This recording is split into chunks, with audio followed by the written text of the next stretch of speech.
Morning, it's Martin from Martin's Engine Services. Just making a little video this morning and give an update on a few things that's happening. First of all, in front of me is the stock car engine. It's all back together again. All went together very nicely. All painted up, you can see, looking very nice. And as I said in the previous video, about half a lap and it'll be covered in you know what. So I haven't got any external components to go on this engine, so that's as far as I can go with it. Obviously for safety I've blanked off all the ports and the crankcase breathe and whatnot, because if something can find its way in it will. There are actually spark plugs in there, so kind of can get in there. So yeah, no, all went together very well. I spent most of Sunday plodding away at that, buried myself down in the workshop with many cups of tea and had a nice sort of afternoon's assembly. It's always quite nice when it's all laid out clean in front of you, so all the parts are laid out, and just put it back together at a leisurely pace. So it all assembled very well, no issues at all, so I'm very pleased with it all. One thing I do like to do with these, but I can't with this engine, is the fact it's got no oil pressure switch here. I think they run an oil pressure gauge, which is where the fitting would go. When they've got the switch in, so the pump is sealed, I like to remove this plug here and actually pour about half a litre of oil in, so the oil pump is full up and pre-primed, but there's nothing I can do about that really. I mean, I've primed up the pump and soaked everything inside with oil, so there shouldn't be any issues. But yeah, no, I'm very pleased with that. All went together very well. That's ready to go back now, and maybe we can do another whole year's successful racing. Anyhow, moving on to the other project in hand, of course, which is the seemingly never-ending task of rebuilding the transit. If you're pleased to report, we're about to see we have things painted.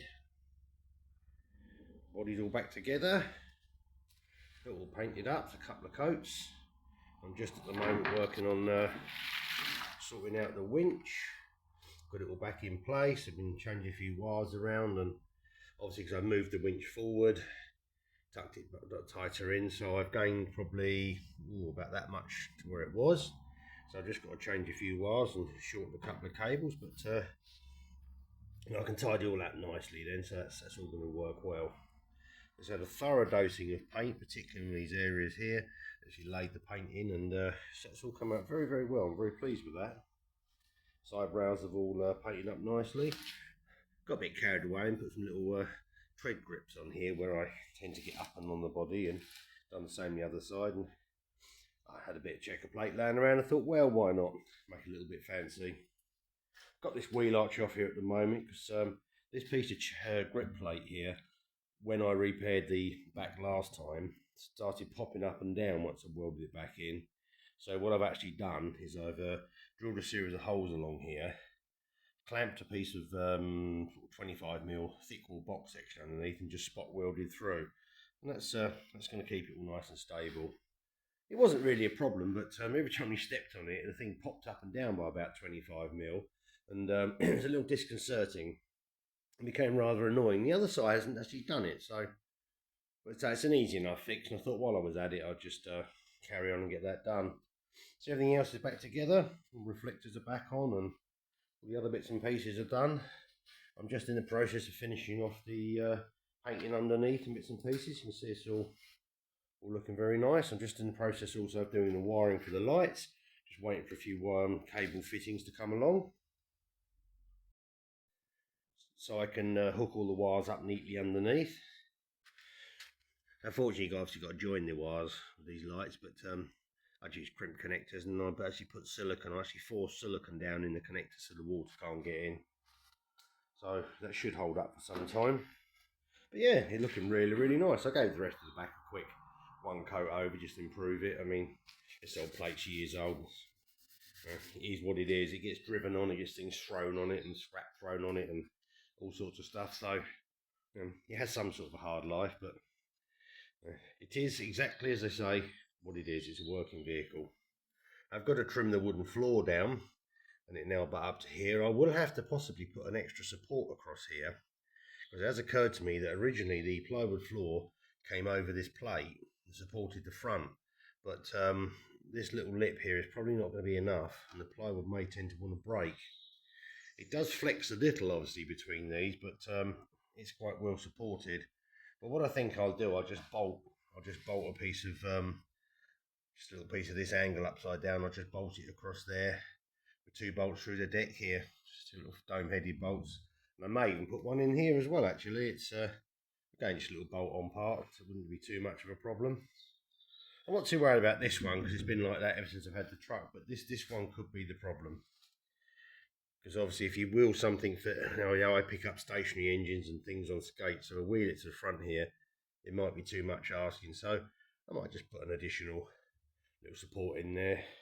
I will be renewing the board for the middle of the floor, but so that's a couple of £100 a sheet Rhino board, and at the moment we can't run to that, so I'm just going to trim that one up, trim it up, shorten that bit, tidy it up best we can, make it go back in the hole, and that'll do for now.